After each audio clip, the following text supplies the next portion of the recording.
new member, and we had 3 guests, and the new member brought, well, hadn't actually been inducted yet. He was inducted that day, but he brought a Yay. guest too. So we hope that's, you know, a definite move. We have more people that are seem to be coming out of the woodworks and wanting to get involved again, and that's really a good thing. Well, I think after post-COVID, we're all ready to just get back into any form of normal. Right. Whatever that is anymore, right? Well, we're kind of reinventing it, aren't we? We are. Let's see. Sorry, while I do my administrative thing here, letting people in. Okay, let's see.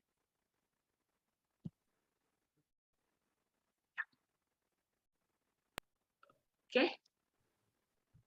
Admit. Admit.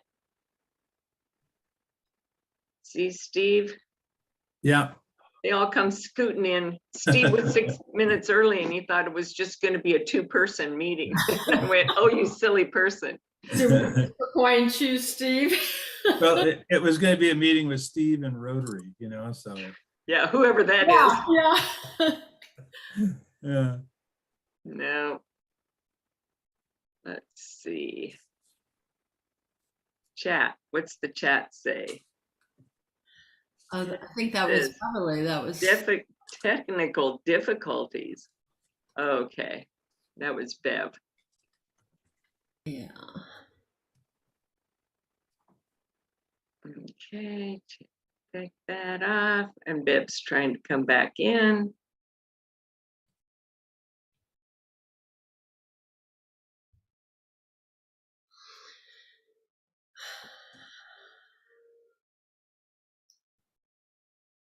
Diane's here from Grants Pass. Welcome, Janice from Brookings. Robbie's from Lakeview. You made it, Bev. Look at the size of our district.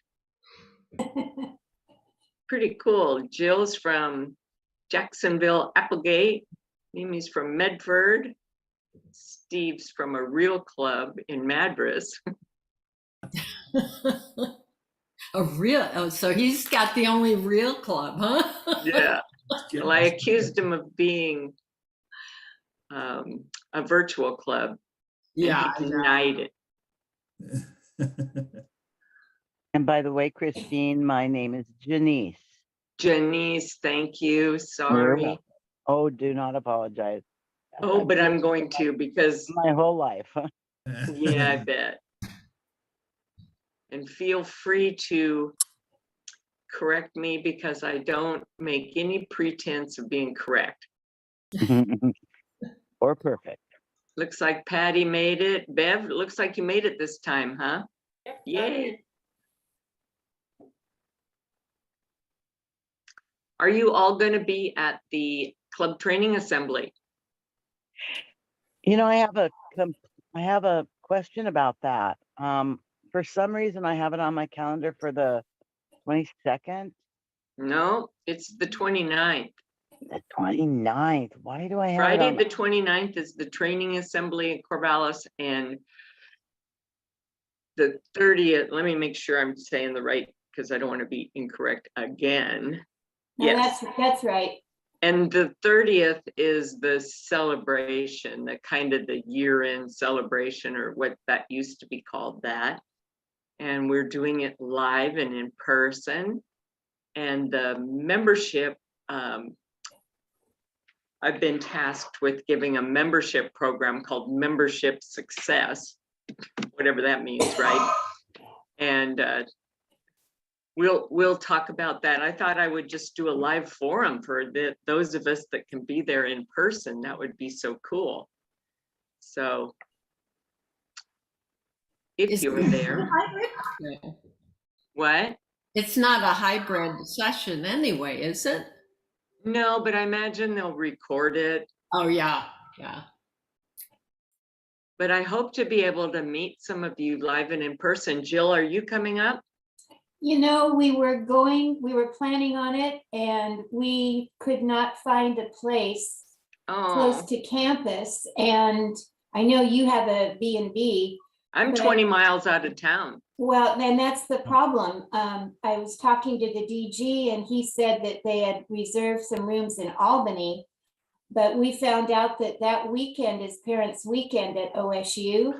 And those of you that have ever gone to OSU or have kiddos that went to OSU, there is no parking, period. And I mean, you would have to be hiking miles to get to the conference center. So I was so looking forward to meeting you in person, Christine. I really was. Oh, I know, bummer. Well, and the, I didn't realize that about parking, but thanks for the forewarning. Yeah. yeah, I'll probably just thumb it. Yeah, if you see anybody with a Rotary badge on Yeah, there you go. with their thumb out, stop it. I might go up and become an Uber driver just for the weekend. You There could you probably go. make some money. Yeah. I would pay, especially what's the weather going to be like? Oh, it's spring in Oregon. It should be great, right? Yeah, right. Yeah. Let's see. We just had Jim and Vinny McNeil join. And I think it's about 3 or 4 after, so I'm going to go ahead and start. Hi, Jim. I know you'll be at the celebration and the CTA, this club training assembly. I'm trying not to use jargon. But Yeah. do you know, Jim, about the parking situation? Jill just said that the parking is going to be terrible there because it's Parents' Weekend for OSU. Well, it depends on how many parents drive to the parking lot that is across the street from the Hill Alumni Center. So you don't There's know a either. big parking garage. There's a parking garage right there by it. It depends on how many people show up driving up there. I'm not worried about it. I got a room over at the Garden Inn, so Yeah. right across the street. But Well, supposedly there's a parking garage there, 3 floors, so it should be okay. luckily, my program that I'm giving is after lunch. So I think by after lunch, I ought to be able to find, show up, even if I have to do the hitchhike thing like somebody else was talking about. So, okay, well, I'm going to go ahead and get started. Today is another membership forum. Thanks, you guys, for coming. Lots going on today and sort of a thin turnout, but that's the way things go. So I'm not too worried about that. We've got the best and the brightest here, right? Let's go around the room and introduce ourselves. We don't get take time to do that anymore. Tell us your name, because in case we can't read it on the screen, or if like me, it was wrong. What club you're with and what town you are. Maybe if you work for a living, tell us what you do. So Steve, why don't you start? Okay, I'm Steve Reed. I'm in the Rotary Club of Jefferson County, and that's in Madras, Oregon, about 50 miles north of Bend. I'm retired. I was a construction consultant for years. I recently took on the secretary position and then recently took on the president-elect position. So I'm a little busy right at this point. So, but things are moving in Madras. Well, good for you, and thanks for your service. Robbie, how about you? Unmute. Unmute again. It's not letting me unmute by my space bar. So, Robbie McGowan from Lakeview, Oregon, in the middle of beautiful nowhere. And like Steve, I am also secretary and president-elect. And so I will be seeing you at the club assembly and all the president-elect trainings. Yes.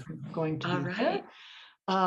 My husband and I bought a business in Lakeview, and we manufacture sound booths. So for musicians or voiceover artists or for industries, universities.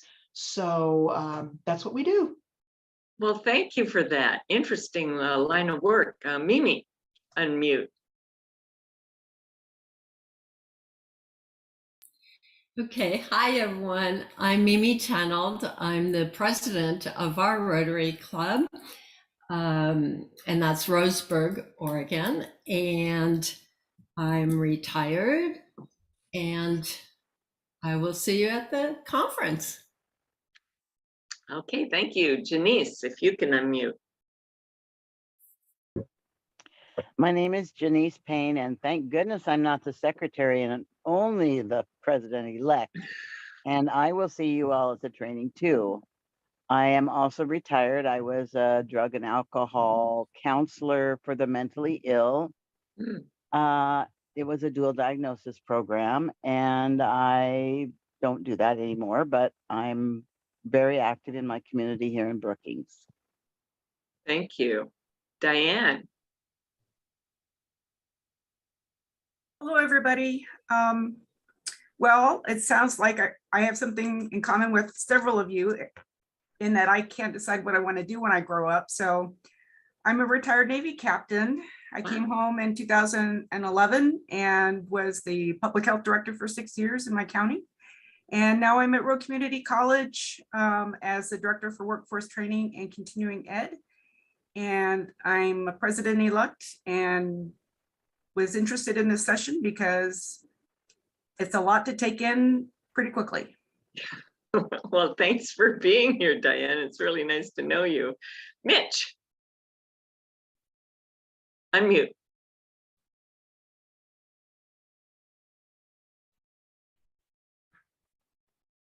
There you go. I still can't hear you. You're unmuted and I still can't hear you. Mitch is from the State of Jefferson E-Club, Steve, which is why I was confused. I'm talking for you. And he's a virtual sort of guy, so I'm surprised that we can't hear him. Are you going to be at the club training assembly? Oh man, I wanted to meet you. Okay, well, thanks. You're doing a good job miming. Jill, how about you? Can you unmute and see if we can hear you?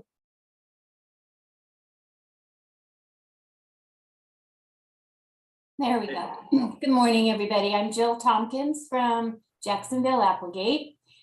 And I've been in Rotary around 20 years, I think, and I've had every office and currently am membership. Been doing that for a while. I'm retired, spent a few years teaching high school and then went into the title and escrow business at First American Title. So I was marketing manager and now I'm retired and doing Rotary Zoom. Thanks. And Bev. Beverly Walker. I'm part of the Road Gateway Rotary in Grants Pass. And I am membership chair. And my husband and I do rentals. We have rentals and we take care of the rentals. Probably don't have too many openings, do you?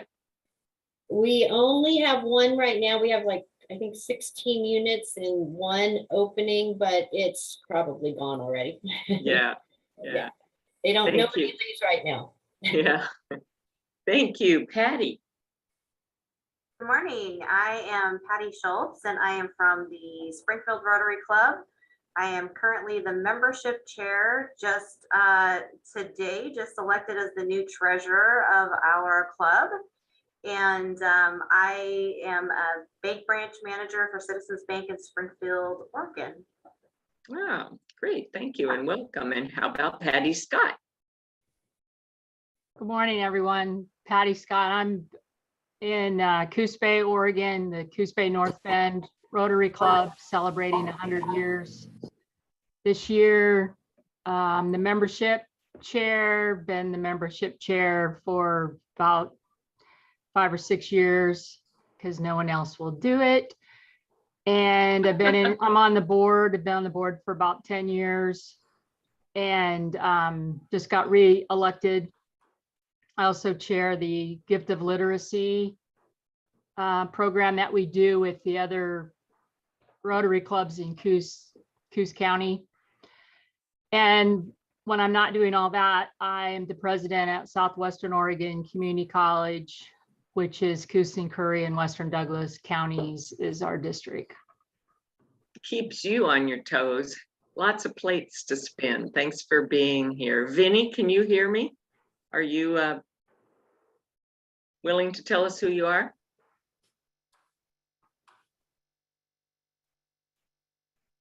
Not sure. I just let somebody in that's just a phone number, which never know what that might be. So I might. Jim Polk.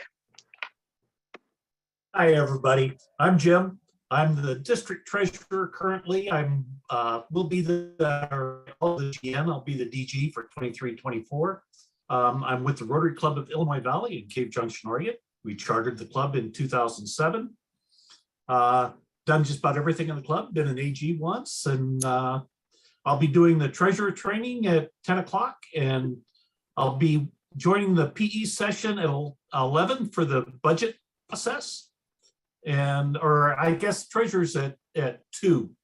I've got the president nominees at 10, so it should be a fun day, Saturday or Friday, and then Saturday we'll celebrate. There you go. Well, thank you, guys. I don't usually take the time to do that, but it is kind of fun to put a little bit of history to a name and a face. Part of the idea of the forum is to get to know each other so you can reach out if you have questions, problems, solutions, because none of us are working in a vacuum. We have a vast network here of people and resources that are willing to help and can help, and maybe have even been through that and done it. So today we're going to be talking about communicating with our members. And this is something that has been done since the dawn of time. We started out communication by speaking, right? And then, we put petroglyphs on the side of cave walls. That's how we communicated. And then flash forward several centuries, we put a stamp on an envelope and mailed it with Pony Express, and that went off to somebody. And then we got the telephone, and how cool was that? That was a big resistance move. Oh, that's going to ruin communication. And so then we could reach out and call someone and speak.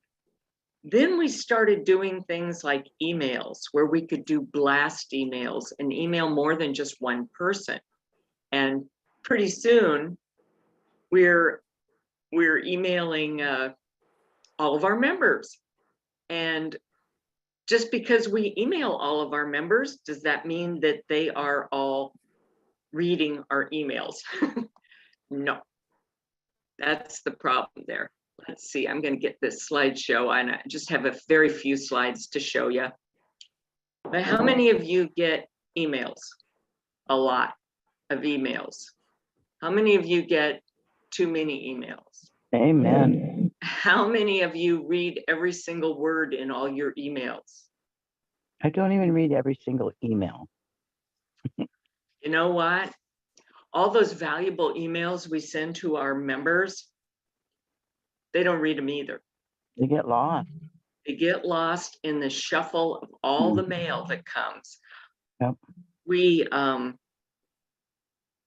think we are telling them what they need to know, right? We need to plan the way we communicate with the flurry of emails that people get, or the communication that people get in mind.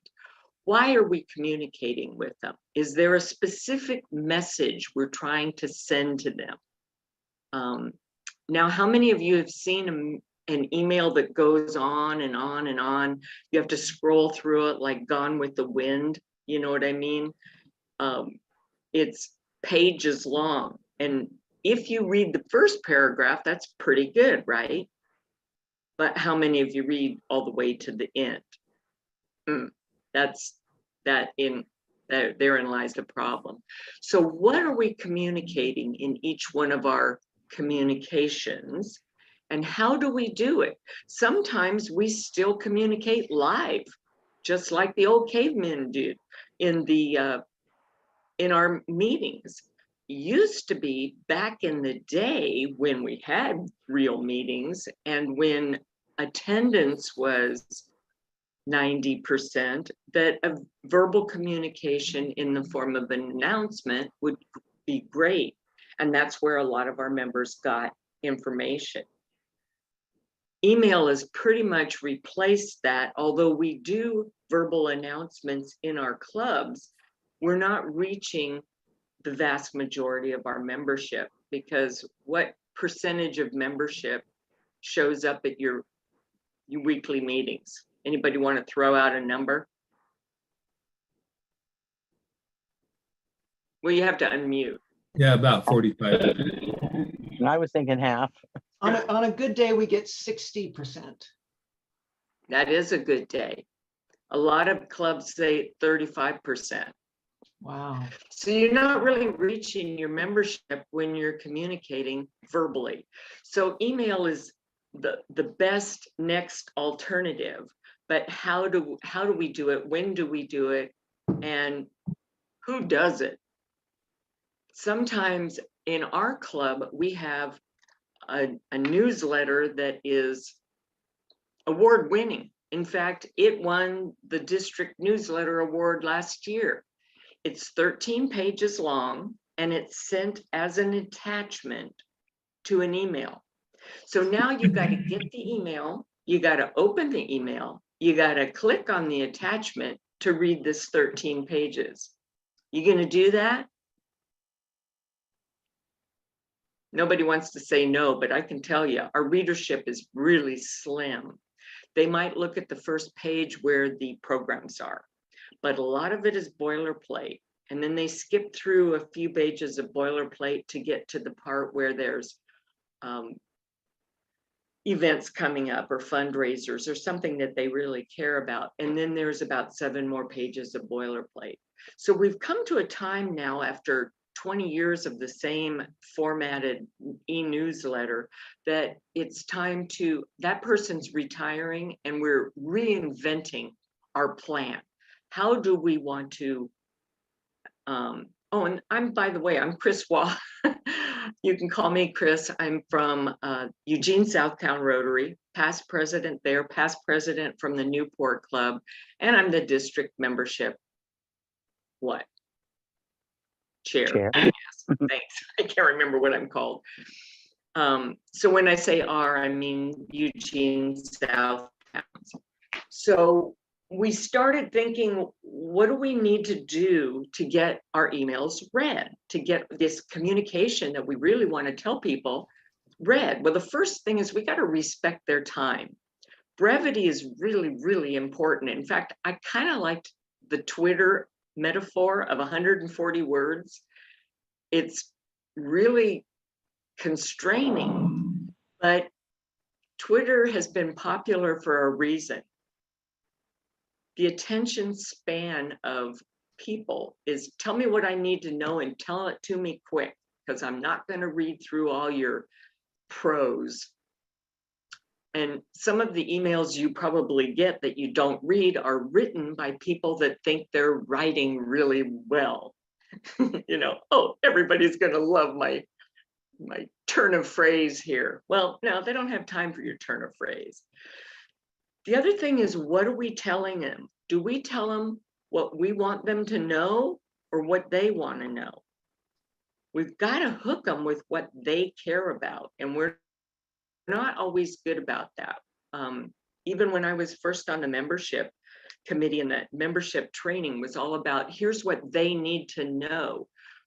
They don't care what we think they need to know. They want to know what they want to know. And we've got to turn our thought to the way that they want to learn, to hear the information, okay? The timing that we communicate, we talked last month about surveys and getting membership input through surveys. And this goes for the same as surveys. What's the best time of day to reach your audience?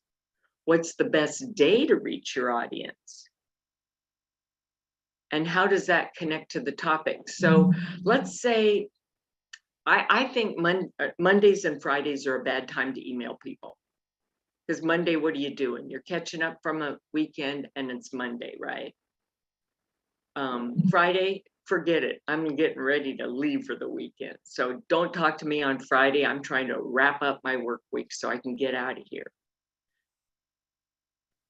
So that leaves Tuesday, Wednesday, Thursday. So then when's the best time of day to talk to people or connect with them or to communicate to them? Well, not first thing in the morning for the same reason Monday's not good, and not at 4:30 in the afternoon for the next reason that Friday's no good. Try mid-morning or mid-afternoon. And some people even say try lunch hours, but when you're emailing people, you can look, especially with Pmail, you can look at how many people read your emails or opened them, and you can get an idea of what your success rate is. Do you look at those, any of you? Mhm. Mimi? I didn't know you could do that. Yeah, you can get on Pmail, and there's a readership thing, and I think there's going to be some Pmail training. Is there, Jim, at the Club Training Assembly? And what is Pmail? Pmail is Rotary's version of mail merge, where you can send one email out to your whole club. Or you got a Pmail from me yesterday about this meeting.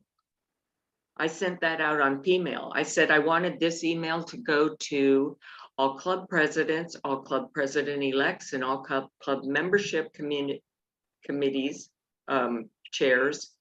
And I wanted it to go to all the assistant governors and all of the leadership team at the district level.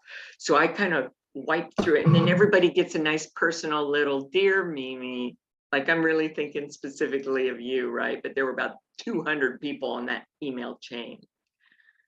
But I send it out at 10 in the morning. That I had to do on a Monday because of this third bullet point here, the connection to the topic. The connection to the topic of a Tuesday morning membership meeting is, if I sent it out last Thursday, how many of you would remember it by this Tuesday? People's memory is pretty short term. So I try to send things out right before. We put it in the district newsletter a week before, but then I try to remind everybody the day before. So that's my method to my madness. Whether it works for you or not, I offer it for you to try. Now, if we had a fundraiser on a Thursday evening, we'd probably put something in a advance notice type of an e-newsletter if your club has one, and we're going to be talking about that. But then the day before, it would be good to remind people because they're busy, right? Who's receiving your email? You know, we started sending our emails to more than just our members, some of them. If we're having a fundraiser, if we need volunteers for something, if we need people to know about an event we're having, then we've gathered these names and these emails into a list, and they're kind of sectioned. So we have our member list, we have a potential member list, we have donors, people that have actually given us money. Those are important people to keep in the loop. People that have attended things, like last couple weeks ago, we had Pints for Polio. And who else might you invite or keep in the loop? Who else, like potential volunteers or friends of Rotarians? So don't just think inside our membership box when you're communicating to members. I was looking this morning, we were supposed to have a speaker today, and anyway, you're looking at her. Wasn't the plan, but that's what I call flying by the seat of my pants. And so I looked up, what good is a subject line? What's a good subject line? And the good subject line that gets an email open, addresses the reader's interest, it uses some kind of a hook. You might even put their name in it. I don't know how to do that. It might stimulate some curiosity. You've already won. What have I already won? Like you wouldn't fall for that, right? And makes use of that subject line space because sometimes that's the only thing that gets read. So then I went back and I looked at my subject line for this program today. That sucks, doesn't it? Yeah, it tells you what it is, but it's the same subject line I used last month and the month before and the month before that. Let's talk about this for a second. District membership forum tomorrow. I'm gonna break you guys. I mean, I'm gonna stop my share here. I'm gonna break you into 3 groups maybe. And I want you to help me reinvent that subject line. What would make you want to read my email that says, hey, there's a district membership forum tomorrow? Because through that, we can learn to create our own email subject lines. And this isn't just for Rotary, you know, you can try this with your work emails. So I'm going to create this room and I'll give you, oh no, I don't want one. Eek. Stop that. No. Options. Ah, that's what I did. Okay. There we go. I'll only give you 5 minutes. So come up with something better than district membership forum tomorrow. Okay? Come back, have somebody report what you came up with.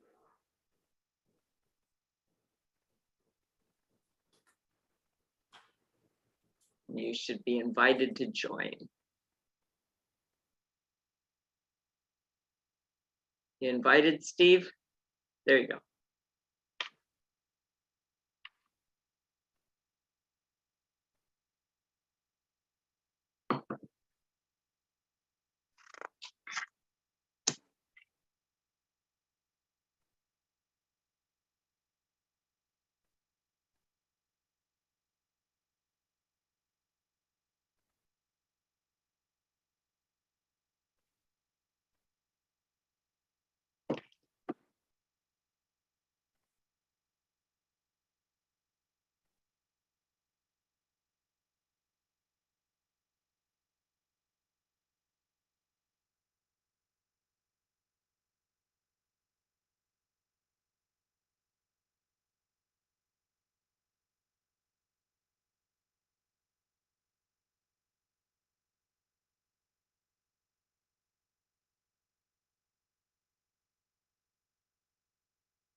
You back?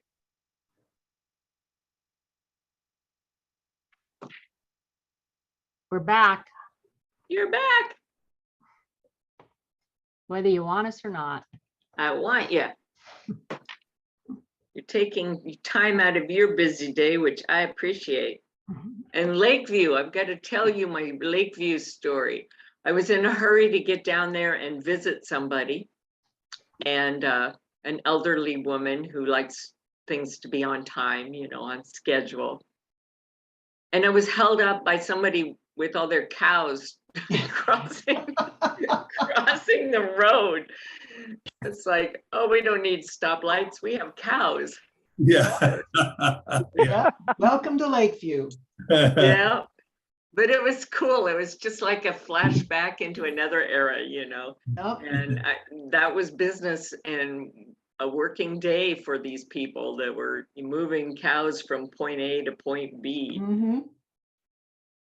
Yeah. Okay, it looks like everybody's back, if I'm reading that right. And I'm always afraid to close that. So what'd you come up with?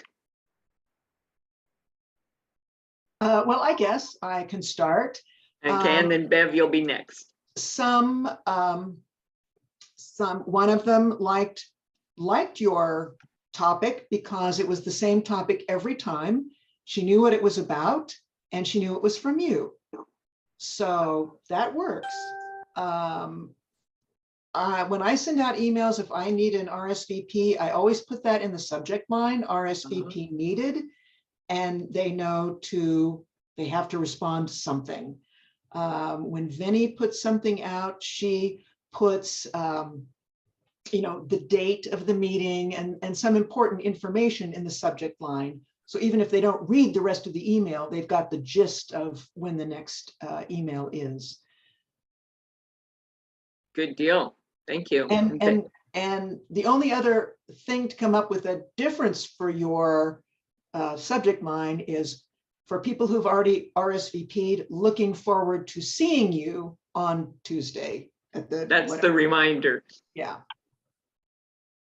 And Bev, you had your hand up too. Yeah, we liked your thing. It wasn't, it's very descriptive and everything. We like your subject line, but Mitch thought of a catchy one, and we all think Rotary should be in the subject line, and then how to grab your members, ? Is the next thing. And then and because we said it doesn't need membership because of the fact that we have members in the question. So that's what we went with. I like that. And I was wondering about putting the topic or just some little abbreviation of what the topic is, because all of our membership forums are about membership. So when I say membership forum, it's like, to myself, I'm thinking, well, duh, So if I said communicating with them, or last month it was surveys or running hybrid meetings or something that tells them a little teeny bit about what it is about. What do you think about that? I think that's a great idea. Yes, I agree. A quickie. Yep. It's like a teaser, if you can put something as a teaser out there, that's going to make them want to open your email too. Right. Sometimes I've done that in the title of the forum. Like I said, I had a really good excuse why I didn't this month. But Chris, like Bev said, for us that try to come every month, we're fiddle, that's all we need. But if you want to maybe grab some new members to attend, that might be a good way to do it. Right. Now I've heard from two of the groups. Which group did I not hear from? Janice? Yeah, one of the things that we talked about was having the date and time of the meeting in the subject line. Just so that if we're busy and we don't get to read the rest of the email, at least we've got the date and the time and the membership meeting, like we know what meeting it is. It's the district membership meeting with the date and the time in the line. One of our, Diane, suggested that we have a little, catch at the front, like, you don't want to miss this, or, you really want to come to this one. Something. Something that responds to their pain. It's like, losing members. Let's you talk go. about recruitment, or, Right? or retention, I guess would be better for that specific hook. But we're so inundated with hook lines and emails that, sometimes it's just like, oh, that's a hook line. One thing that Patty Scott mentioned that relates back to one of the bullet points in that bullet points that I gave you, is that who it's from. If you respect people's time, you don't send long emails and you don't send a lot of emails. And when I was president last year, that became difficult because I had to send 3 emails a week just for what I was doing. And then every now and then people go, oh, well, you know how to use Pmail. Would you Pmail everybody this message or remind them about that message? And I had to say, no, we need different people to email out, because I don't want to be that person that's emailing everybody every day, because pretty soon you won't read it. So respecting people's time and keeping it short. Jill. Yeah, it's funny you mentioned that, because our club is exactly the opposite. We had a couple years ago, we had a whole bunch of chatty Cathys that would send out copious emails and, at a drop of a hat. And everybody would say, please stop sending all these emails. So what we did was once a week on a Wednesday, we have our secretary send out one email consistently, same time, same day. And in it, she puts what anybody wants to announce. She does it with bullet points. She does it concisely, upcoming program, just one line, not a description of what they're going to talk about or anything. And we have almost 100% openings of that one email. And then if, like, I'm on the fundraising committee, well, of course, that's going to have to be directed to specific people. But that gets open too, because all of a sudden, the amount of emails that people just thought, oh my Lord, what are they talking about now? Is really basically down to 1 per week. And then if you're involved in a special project. So it's working for us with that. Raise your hand if you would like to get your hands on a copy of Jill's email that they send out each week. Why not? Jill, would you send that to me today, and I will send it out with a recap tomorrow? Yes. That way we can just kind of take a sneak peek of how you do it, because hey, if she's getting 100% reader response, I don't have to tell you, but that's really good. Yeah, it's pretty close. She's sending it out tomorrow, so I'll send it out when I get it tomorrow. How's that? Does that work? Can you send out last week's? Because I like to send out the recap tomorrow morning. Okay, I will. And it's okay if it's a week old. We just need the idea. Okay. So our newsletter has been at Southtown has been evolving and winning awards for 20 or more years. And it's grown through that time. Every time somebody had a good idea, it was added and added and added. It's sort of like, the Tax Simplification Act. When's that going to happen? No, things get added, but they don't get subtracted. So I don't want to have hands, but if you are doing your communication with your membership the same way you have for fill in the blank for years, okay? If it's been 20 years, if it's been 10, if it's been 5, Is it time to take a fresh look? Now, what we did with our email is our email newsletters called the Spinoff, and our Spinoff editor would send out an email that says, "Hi, everybody, happy Wednesday. Here's our Spinoff and enjoy it." And then you had to click on a link to read the PDF. And the reason it was in a PDF is because when it was originally invented, it was invented to be printed and laid on the tables at the meetings Right. and taken home and read, but nobody does that anymore. So when you get the email now, you have to open the email, then you have to click the link to get the PDF. Then you got to scroll through 14 pages. So what we have come up with as a new idea, instead of an email that says click this link to a PDF, the email itself is very visually stimulating. It has our logo on it, so you know it's coming from our club. And it has, basically, we send out one each week for the tomorrow's program. Tomorrow's program is da da da da, because we try to have really good programs, so that's the hook. And then we have a few bullet points, like Jill said, underneath, that have upcoming events. But those events, there's not much detail. There's just there's a link to go back that takes you back to our website, and the website has all the details of what's going on. So we really rethought that, so that if people don't care about Pints for Polio, say they don't like beer, or they're busy the day of our fundraiser, they don't have to scroll through that information to read it. They just don't click that link.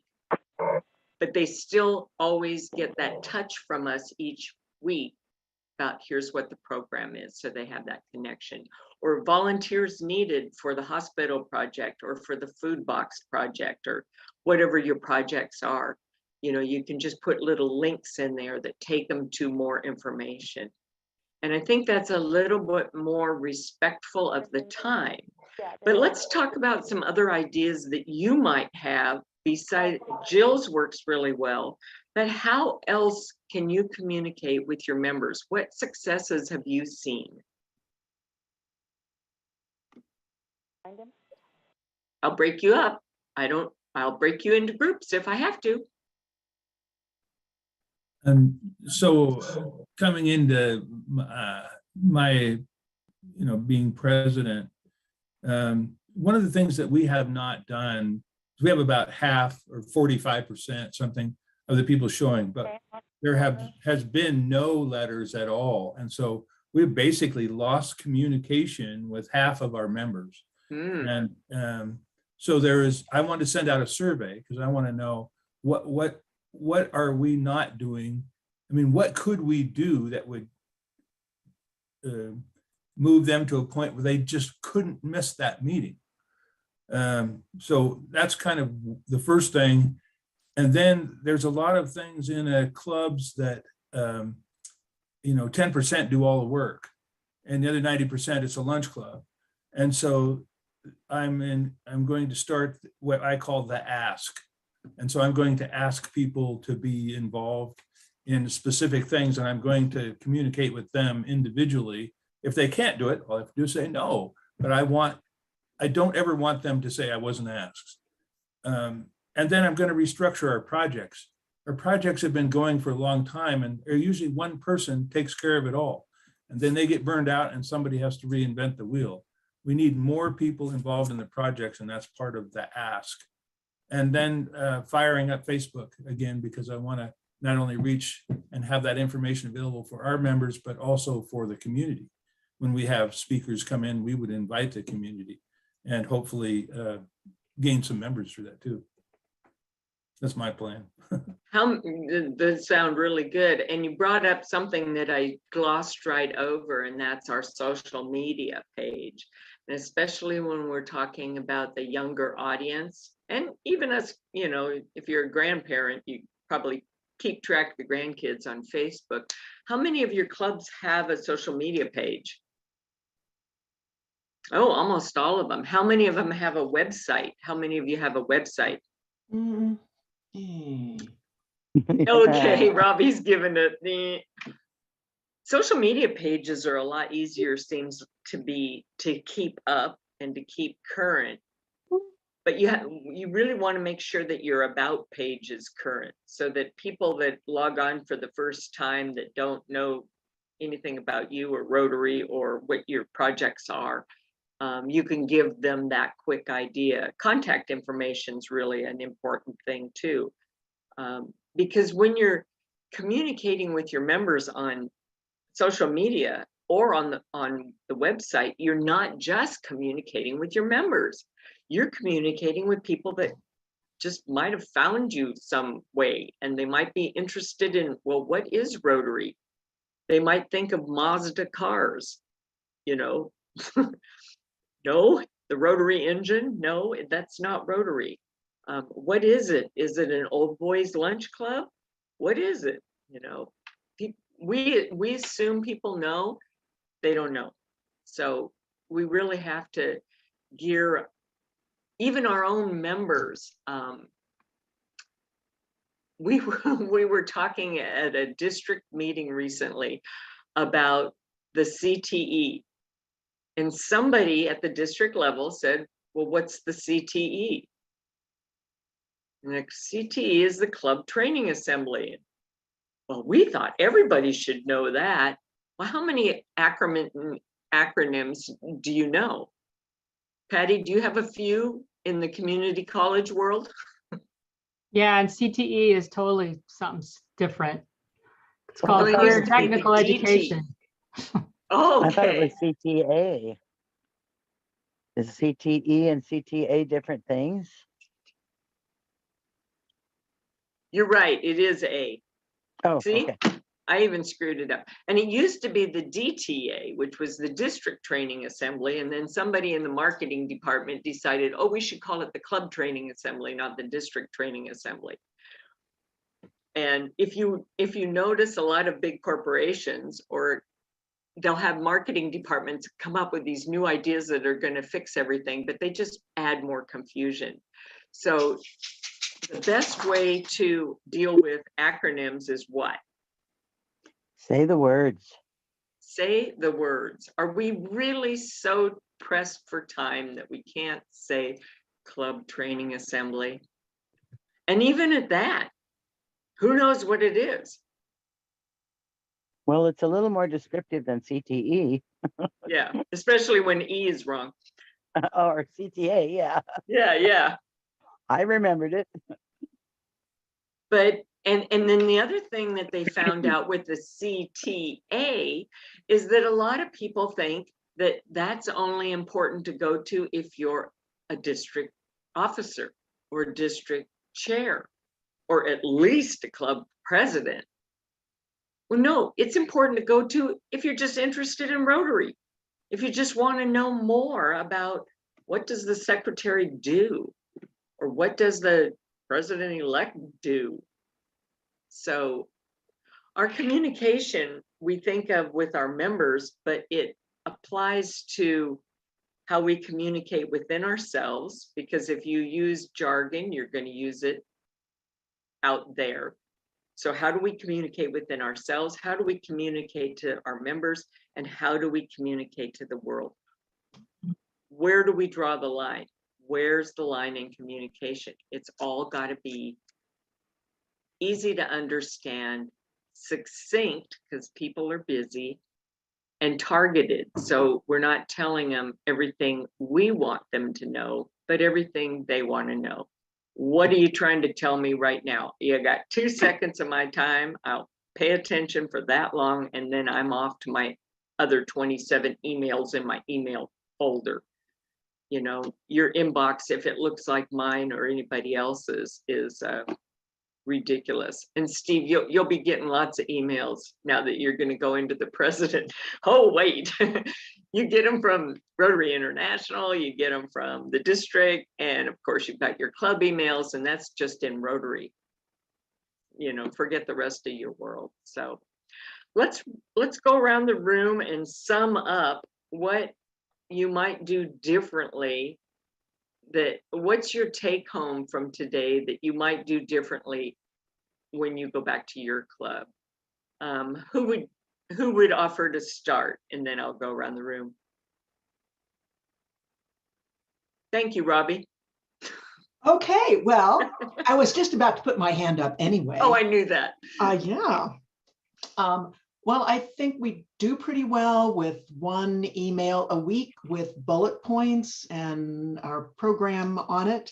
But I think the one thing that I will do is go back to our social media and make sure the About page is up to date. Because I've never even looked at that. And I think that's a very valid point. And that is my biggest takeaway from today. Thank you. How about you, Patty? Scott? Well, I don't do a lot of communicating to the whole club because I'm membership, and I'm pretty much communicating with the membership committee. But what I tend to do from these sessions is take ideas forward to the board and to the president and see where it goes. So some of what was discussed, she just does one email a week. So we're already kind of doing that, and it's very nicely done. But that can change when there's a new president. So, but keeping them short is, I think, one of the best things. Thank you. Mimi? Yeah, we used to have a bulletin that we'd put out every week, and when our communications director had resigned from Rotary, it kind of fell on me, and I started doing it. It was easy because there was a template, and then finally I just said, forget this, there's just all this stuff that who even reads it? So I just started doing bullet points, but it's probably still too wordy. So I've got to work on that. I think the interesting challenge that I always have is to know exactly what they want to know. I mean, I was gonna say that's something, Steve, you're talking about surveying your members. Ask them what they want to know, And yeah. Typically what I've heard is they want to know the programs coming up, volunteer opportunities, in other words, what's going on with the projects, and any kind of events that we're having. Those are the key things. The rest of it, if they want to know who's on what committee, link to that. Go let them get it somewhere else. But Okay. we have a couple more minutes. Jill, do you have a takeaway? Yes. We actually stopped doing our bulletin because we were one of those clubs that had it as a placemat every week, and it was very effective. But then with COVID, that kind of went away. But what we did this year, and I'm so excited about it, we actually hired a media guru to do our website. It's very economical. She doesn't charge that much. We just had this old school website, and it was, the kids had already grown up. It was that bad, here they are 8 years old and they're going to college. So yeah, it was not kept up well. And so we've used her for a lot of our posters and a lot of our media things. And so we just said, you know what, take the ball and run with it. Everybody that goes to an event is sending her pictures. She picks out the best ones and posts it. So it's hopefully, in fact, our fundraiser is coming up in May. And for the first time ever, all tickets are being bought through our social media. So yeah, we're excited. We've done that too. Yeah. Steve, Bev, Mitch, and Janice, I'm running out of time. I do want to end at 11. Anybody have something they're burning to tell us? I'm sorry, I ran out of time. Well, excuse me, go ahead, Steve. I would just say the one thing I'm going to take out of this is being succinct. I have a tendency to go into too much detail, and Well, look at us. I tried to give us 5 minutes to wrap up and I only made it through half of us. What does that tell you about Rotarians and being succinct? Yeah, that's tough. That's not our strong suit. Yeah, but I am pretty dogmatic about trying to end on time. So I appreciate your time. Check out the Jacksonville Applegate Rotary Club online. Check out their new website. Jill will be sending me their your newsletter or your little e thing, and I will forward that tomorrow. Of course, this meeting is being recorded, so you can share it. We do have a recording of last month's meeting on surveys, Steve, that's on our YouTube channel. You'll get the whole channel with all of our history of topics at these meetings, okay? But for now, I'm gonna say goodbye. Thanks, y'all, for being here, and keep those communications going, okay? Thanks Bye. very much. Thank you. Bye-bye. Thank you. Bye-bye.